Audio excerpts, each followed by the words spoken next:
मित्रांनो, चौथ्या प्रकरणामधला आपला कर्ज रोखे विक्रीच्या बाबतीत असणाऱ्या तरतुदीचा कन्सेप्ट सुरू आहे. तरतुदी जास्त आहेत, स्पष्टीकरण थोडस वाढवल्यामुळे मागच्या तासामध्ये त्या तरतुदी आपण पूर्णपणे पाहू शकलो नाही. तर आजच्या या तासामध्ये आपण त्या तरतुदी कंटिन्यू करणार आहोत. कन्सेप्ट आपण या ठिकाणी पाहत आहोत. कर्ज रोखे विक्रीच्या बाबतीत तरतुदी भारतीय कंपनी कायदा 2013 मध्ये देण्यात आलेल्या आपण पाहत आहोत. त्यामध्ये कर्ज रोखे प्रमाणपत्रासंबंधी नियम की ज्यावेळेस कंपनी कर्ज रोख्यांची विक्री करते, कर्ज रोख्यांचे वाटप केल्यापासून 6 महिन्यात कंपनीला कर्ज रोखे प्रमाणपत्राचे वाटप कर्ज रोखे धारकांना करावे लागते. अगोदर भाग प्रमाणपत्र आणि कर्ज रोखे प्रमाणपत्राच्या बाबतीत ऑलमोस्ट ड्युरेशन सारखा होता, पण आता या 2013च्या या नियमानुसार बदलण्यात आलाय. आता कर्ज रोखे वाटपापासून 6 महिन्याचा कालावधी कंपनीकडे असेल की त्या कालावधीच्या दरम्यान कंपनी संबंधित कर्ज रोखेधारकांना प्रमाणपत्र पाठवू शकते. त्या ड्युरेशनच्या आत प्रमाणपत्र कंपनीने पाठवणं बंधनकारक असेल. आता कर्ज रोखे प्रमाणपत्र ऑब्वियस आहे, भाग प्रमाणपत्रासारखा कन्सेप्ट आहे की कंपनीला कर्ज रोख्याच्या माध्यमातून कर्ज रोखेधारकाने कर्ज दिलेलं आहे याचा जो पुरावा कंपनी त्या संबंधित कर्ज रोखे धारकाला देते त्याला कर्ज रोखे प्रमाणपत्र असे म्हणतात. ठीक आहे. त्या प्रमाणपत्रामध्ये कर्ज रोखे धारकाचं नाव, पत्ता, त्याने खरेदी केलेल्या कर्ज रोख्याची संख्या, त्याचा प्रकार, त्यावर भरलेली रक्कम, दर साल, दर शेकडा, ठरलेलं व्याज, व्याजाचा दर आणि मग त्यासोबतच किती कालावधीचे ते कर्ज रोखे आहेत आणि परतफेड कोणत्या तारखेला होणार आहे या प्रकारची सविस्तर माहिती त्या कर्ज रोखे प्रमाणपत्रामध्ये नमूद केलेली असते. आणि याच्या एक प्रकारे अधिकृततेसाठी व्हॅलिड ठरण्यासाठी योग्य त्या अधिकाऱ्यांच्या सह्या लागतात. चला मला सांगा, भाग प्रमाणपत्राच्या वेळेस आपण पाहिलं होतं कोणाकोणाच्या सह्या असतात. भाग प्रमाणपत्रावर त्यांच्या सह्या इथे कर्ज रोखे प्रमाणपत्रावर असतील.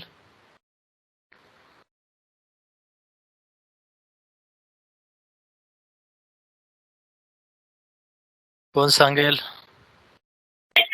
संचालकाच्या आणि चिटणीसाच्या 2 संचालक आणि 1 वकील. कंपनीचा शिक्का. बर. कमीत कमी 2 संचालकाच्या सह्या. वकील इन केस म्हणजे संचालकानं नेमला असेल तर तो इन केस मधला मुद्दा आहे. इथे कंपल्सरी असणारे जे 3 सदस्य असतात त्यामध्ये कमीत कमी 2 संचालक कंपनीचे ज्यांना तो अधिकार देण्यात आलेला आहे. कोणतेही 2 संचालक नाही बरं का. साहजिक आहे, कंपनी आपलं कामकाज म्हणजे संचालक मंडळ काय करतं, विभागून घेतं कामकाज आणि मग पर्टिक्युलर कामासाठी काही संचालक त्यांच्या समित्या नेमलेल्या असतात. मग या ठिकाणी कर्जरोखे प्रमाणपत्रावर सही करण्याची जबाबदारी ज्या संचालकांना संचालक मंडळाने ठरावाद्वारे सोपविलेली आहे त्या 2 संचालकांच्या सह्या आवश्यक आहेत. आणि मग त्यासोबतच संबंधित कंपनीचा जो कोणी चिटणीस असेल त्याची सही त्या ठिकाणी आवश्यक आहे. कंपनीची नाममुद्रा म्हणजे कंपनीचा शिक्का, कंपनीची सील ज्याला म्हटलं जातं ती आवश्यक आहे. त्याच्याशिवाय ते कर्ज रोखे प्रमाणपत्र व्हॅलिड ठरणार नाही. 6 महिन्याचा कालावधी या ठिकाणी देण्यात आलेला आहे. मुद्दा लक्षात ठेवा.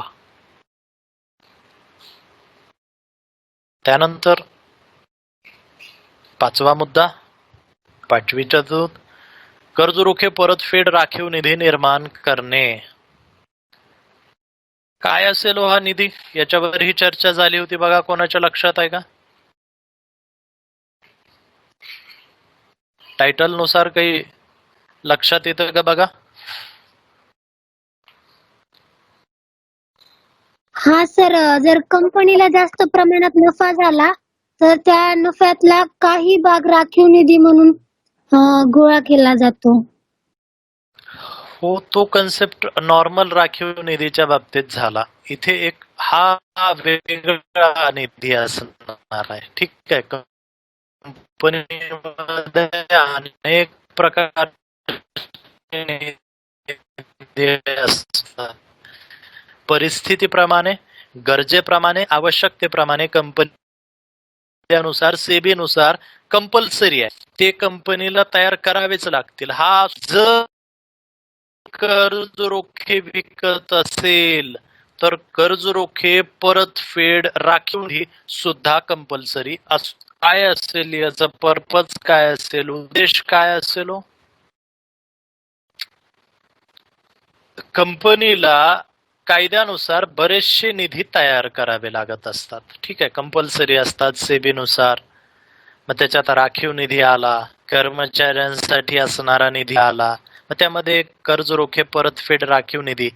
जर कंपनी कर्ज रोखे विकत असेल तर त्या कंपनीने कर्ज रोखे परतफेड राखीव निधी तयार करणं बंधनकारक असेल. मग माझा प्रश्न असा आहे की हे टायटल वाचल्यानंतर तुमच्या काय लक्षात येतं की हा निधी तयार करण्यामागचा उद्देश काय असेल आणि काय होत असेल नेमकं निधीमध्ये, हे कशासाठी निधी तयार केला जात असेल? टायटल नुसार फार सोपा अर्थ आहे व्हायचा.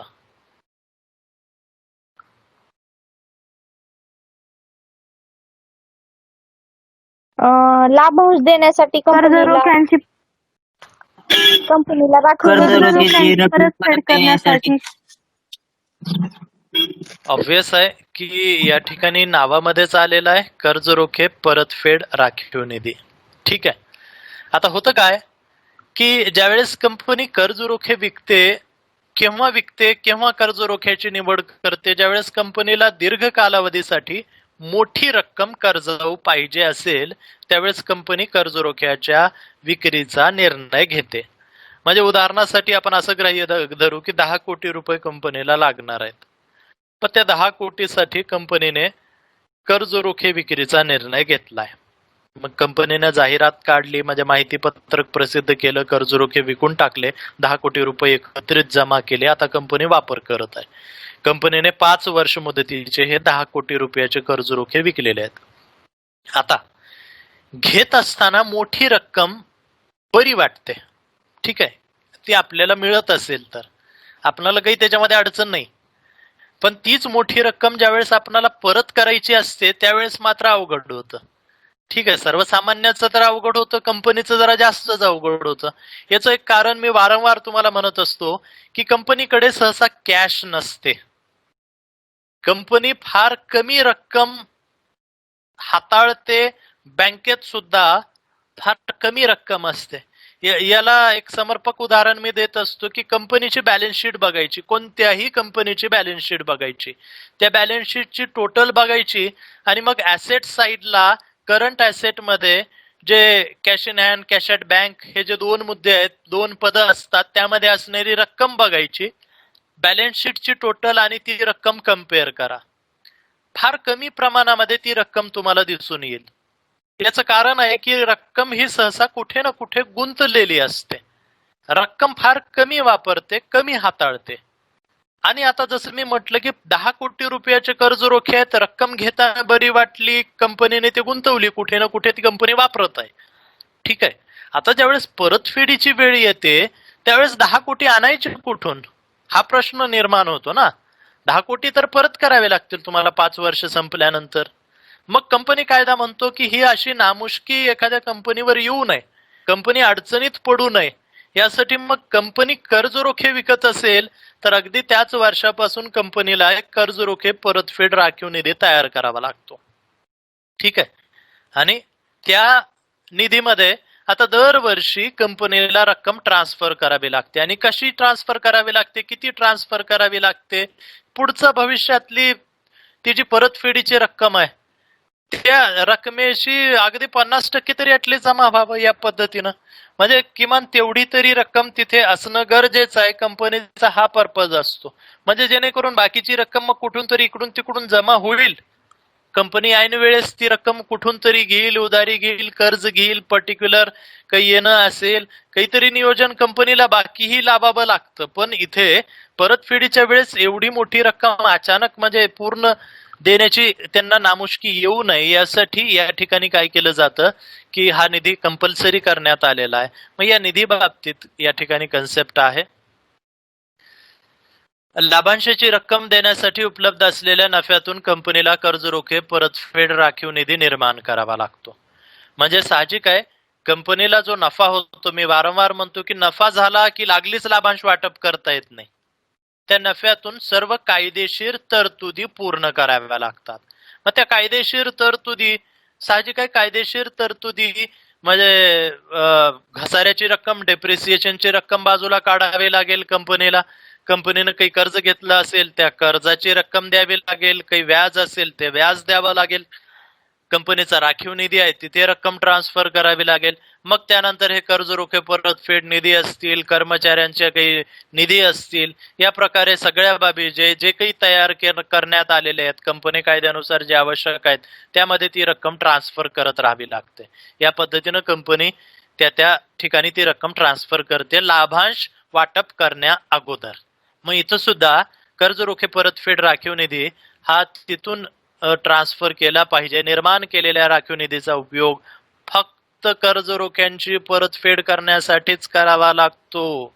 म्हणजे इथं विशिष्ट या उद्देशासाठीच हा निधी निर्माण केला असल्यामुळे कंपनी इतर कामासाठी वापर करू शकत नाही त्याचा. म्हणजे जसं मी म्हणत आहे की 5 वर्ष मुदतीचं उदाहरण तुम्हाला मी दिलं की कर्ज रोखे परतफेड निधी 5 वर्षाच्या मुदतीसाठी तयार केलाय, कारण 5 वर्षानंतर परतफेड करायची आहे. कंपनी दरवर्षी रक्कम ट्रान्सफर करत आहे. 3ऱ्या-4थ्या वर्षी कंपनीला असं वाटलं की सध्या इतर कोणत्या तरी इमर्जन्सीमध्ये इतर कारणासाठी कंपनीला पैशाची गरज आहे. आता इथून दुसरीकडे काही सहसा ती रक्कम उपलब्ध होत नाही. राखीव निधीमध्ये ऑलरेडी रक्कम असते कर्ज रोखे परतफेड राखीव निधीमध्ये. मग कंपनी ती रक्कम जर बघून त्याचा वापर करण्याचा प्रयत्न करत असेल तर ते बेकायदेशीर आहे. कारण हा जो निधी आहे कर्ज रोखे परतफेड राखीव निधी फक्त कर्ज रोख्याच्या परतफेडीसाठीच वापरावा लागतो. इतर कारणासाठी कंपनी त्या परतफेड निधीचा वापर करू शकत नाही. त्यानंतर त्याच मुद्द्याच्या बाबतीत कन्सेप्ट आहे, कंपनी भागभांडवल व कर्ज रोखे सुधारणा कायदा 2019 नुसार कंपनी व्यवहार मंत्रालयाने MCA, गृह वित्त पुरवठा कंपन्या, बिगर बँकिंग वित्त पुरवठा कंपन्या आणि सूचीबद्ध कंपन्या यांनी कर्ज रोखे परतफेड निधी तयार करण्याची आवश्यकता नाही. आता या ठिकाणी काही कंपन्यांना सूट देण्यात आलेली आहे कर्ज रोखे परतफेड राखीव निधी निर्माण करण्याच्या बाबतीत. बघा, कर्ज रोखे परतफेड राखीव निधी तयार जर केलाय तर त्याला रक्कम सुद्धा ट्रान्सफर करावीच लागेल. ती कंपल्सरी असते, तुम्हाला लाभांशाच्या अगोदर ती करावी लागते.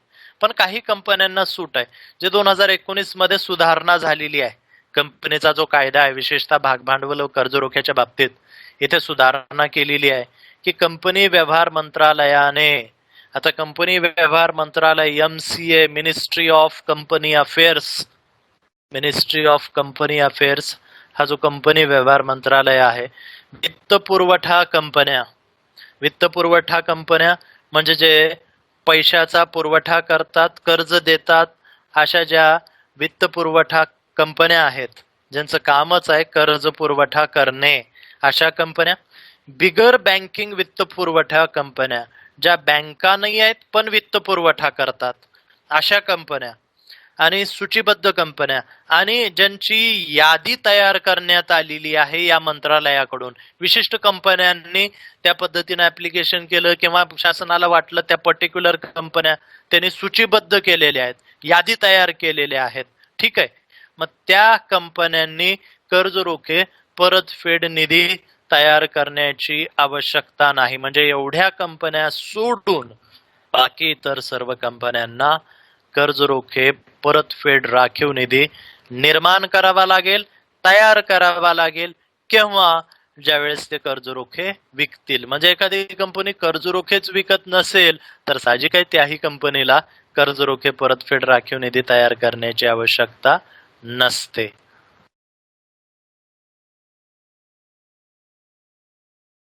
त्यानंतर 6वा मुद्दा, 6वी तरतूद, कर्ज रोखे विश्वस्ताची नियुक्ती. चला, कोण सांगेल हे विश्वस्त कोण असतात? प्रश्न तुम्हाला विचारला होता पण समर्पक उत्तर कोणाकडून आलं नाही. तर इथं लक्षात घ्या की कंपनी ज्यावेळेस कर्ज रोख्यांची विक्री करते त्यावेळेस कंपनीला आपली मालमत्ता तारण ठेवावी लागते. ठीक आहे. आता सहसा ज्यावेळेस एखादा व्यापारी, एखादा व्यक्ती सावकाराकडून, बँकेकडून कर्ज घेतो तर त्याला बँकेकडे, त्या सावकाराकडे आपली मालमत्ता तारण ठेवावी लागते. जेवढं कर्ज आहे त्याच्यापेक्षा जास्त किमतीची मालमत्ता तारण ठेवावी लागते. बरोबर आहे. मग इथं कर्ज घेणारी कंपनी आहे, कर्ज देणारे कर्ज रोखेधारक आहेत. मग कर्ज रोखेधारक एक नाही, हजारो लाखो कर्ज रोखेधारक आहेत आणि सगळे वेगवेगळ्या रकमेचे कर्ज रोखे खरेदी करत आहेत. कुणी 100चे 5 खरेदी केलेत, कुणी 10 खरेदी केलेत, कुणी 50 खरेदी केलेत कर्ज रोखे. सगळ्यांच्या रकमा वेगवेगळ्या आहेत. मग आता कंपनीनं कोणाकोणाला तारण ठेवायचं मालमत्ता, किती रकमेच्या तारण ठेवायच्या? अवघड आहे ना सगळं. एवढ्या सगळ्या कर्ज रोखेधारकांना कंपनी मालमत्ता तारण देऊ शकत नाही. पण कायदा म्हणतो की तुम्हाला तारण तर ठेवावं लागेल. मग अशा वेळेस कर्ज देणारा, कर्ज घेणारा यांच्या विश्वासातली एखादी व्यक्ती, व्यक्तींचा समूह, वित्तीय संस्था, बँक याची निवड केली जाते आणि त्याच्याकडे आता मालमत्ता तारण ठेवली जाते. त्या तारण ठेवत असलेल्या व्यक्ती, व्यक्तींचा समूह, वित्तीय संस्था, बँक जे कोणी असेल त्यांना म्हटलं जातं विश्वस्त. मग त्यांचा रोल काय? तर कंपनी मालमत्ता त्यांच्याकडे तारण ठेवणार आहे. मालमत्ता म्हणजे त्याची कागदपत्रे असतात ओरिजिनल. आणि आता मग त्या कालावधीपर्यंत, कर्ज रोख्याच्या परतफेड कालावधीपर्यंत ती मालमत्ता त्यांच्याकडे असेल. कंपनीनं जर समजा कंपनी वेळेवर व्याज देत नसेल कर्ज रोखेधारकांना किंवा मुदत संपल्यानंतर मुद्दलाची परतफेड करत नसेल तर आता कर्ज रोखेधारक कंपनीकडे जाणार नाही तर कोणाकडे जातील? विश्वस्ताकडे जातील. विश्वस्त ती मालमत्ता लिलाव करून विकतील आणि मग कर्ज रोखेधारकांना त्यांचं मुद्दल, व्याज जे काही थकीत असेल ते देतील. आपलं त्यांची फीस काढून घेतील. त्याच्यानंतरही काही रक्कम शिल्लक राहिली ती कंपनीला परत करतील. तर त्यांना म्हटलं जातं कर्ज रोखे विश्वस्त. आलं लक्षात? हे कर्ज रोखे विश्वस्त म्हणजे कोण असतात? हो सर. कंपनी माहितीपत्रक प्रसिद्ध करणे किंवा 500 पेक्षा जास्त लोकांना, जनता किंवा सभासद निमंत्रित करते. अशा वेळी कंपनीला एक किंवा अधिक विश्वस्तांची नियुक्ती करावी लागते. जसं मी म्हणत आहे, एखादा व्यक्ती असू शकतो, व्यक्तींचा समूह असू शकतो. आजकाल सहसा काय केलं जातं तर बँका, ज्या मोठमोठ्या बँका, वित्तीय संस्था असतात त्यांना विश्वस्त म्हणून त्यांची नेमणूक केली जाते. ऑब्व्हियस आहे ते विश्वस्त म्हणून काम करत आहेत याचा अर्थ ते काय करतात? त्याची फीस आकारतात. तर कर्ज रोखे विश्वस्त कर्ज रोखेधारकांच्या हिताचे रक्षण करतात. मग तोच माझा प्रश्न होता, हितांचे रक्षण करतात म्हणजे काय? काय भूमिका आहे? तर साहजिक आहे, हित कर्ज रोखेधारकांचं कशामध्ये आहे तर ठरलेलं व्याज त्यांना वेळेवर मिळावं आणि मुदत संपली की त्यांना मुद्दल मिळावं. या दोन बाबीमध्ये त्यांचं हित आहे. मग त्या हिताचं रक्षण होतंय का नाही हे विश्वस्तांचंही बारकाईनं त्याच्यावर लक्ष असतं. मग ज्यावेळेस त्यांच्या लक्षात येतं किंवा त्यांच्याकडे तक्रारी येतात त्या प्रकारे की कंपनी व्याज देत नाहीये, मुद्दल देत नाहीये, मग कर्जरोखे विश्वस्तांना अधिकार असेल की ते जी कंपनीने मालमत्ता तारण ठेवलेली आहे ती त्याची विक्री करू शकतात आणि त्या कर्ज रोखेधारकांच्या हिताचं रक्षण म्हणजे त्यांना त्यांचं थकीत मुद्दल आणि व्याज परतफेड करू शकतात. तर कर्ज रोखे विश्वस्त नियुक्तीच्या वेळी त्यांच्या बरोबर करार करावा लागतो. त्यास विश्वस्त करार असे म्हणतात. विश्वस्त आणि मग त्यासोबत हा एक शब्द येतो ऑब्जेक्टिव्ह मध्ये, विश्वस्त करार, की जे विश्वस्त आहेत त्यांच्यासोबत कंपनीला जो करार करावा लागतो की बाबा नेमकं किती कालावधीसाठीचे कर्ज रोखे आहेत, व्याजदर काय ठरलाय, परतफेडीच्या काय अटी ठरलेल्या आहेत, मुद्दल कसं परतफेड करायचं आहे, आणि मग जेवढं कर्ज असेल ऑब्व्हियस आहे त्याच्यापेक्षा जास्त किमतीची कोणती मालमत्ता त्या विश्वस्ताकडे तारण ठेवली जात आहे. आणि मग हे सगळं पाहण्यासाठी मग त्या विश्वस्तांची त्यांची जी काही फीस असेल, मानधन असेल, मग तेही त्याचाही उल्लेख त्यामध्ये असतो. मग नेमकं परिस्थिती कशी आली की मग विश्वस्त त्या मालमत्तेची विक्री करू शकतात, कोणत्या वेळी विकू शकतात, कंपनी कायद्याचे नियम, या सगळ्या बाबी लक्षात घेऊन कंपनी आणि त्या कर्जरोखे विश्वस्तामध्ये करार त्या ठिकाणी होतो. आणि ऑब्व्हियस आहे त्या कराराच्या बाबतीत तो करार जो आहे तो कर्जरोखेधारकांना माहिती करून दिला जातो, त्यांच्यापर्यंत ती माहिती पोहोचवली जाते की बाबानो, जर भविष्य काळामध्ये कंपनी म्हणजे जर वेळेवर मुद्दल व्याज देत नसेल तर मग तुम्ही या विश्वस्ताकडे या नियम अटीनुसार जाऊ शकता आणि तुम्हाला तुमचं मुद्दल व्याज सुरक्षितरित्या मिळेल.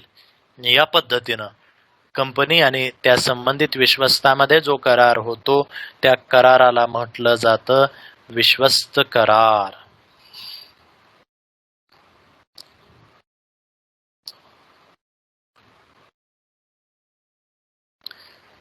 त्यानंतर पुढचा जो मुद्दा आहे कर्जरोखे विश्वस्तांचा NCLT शी संपर्क.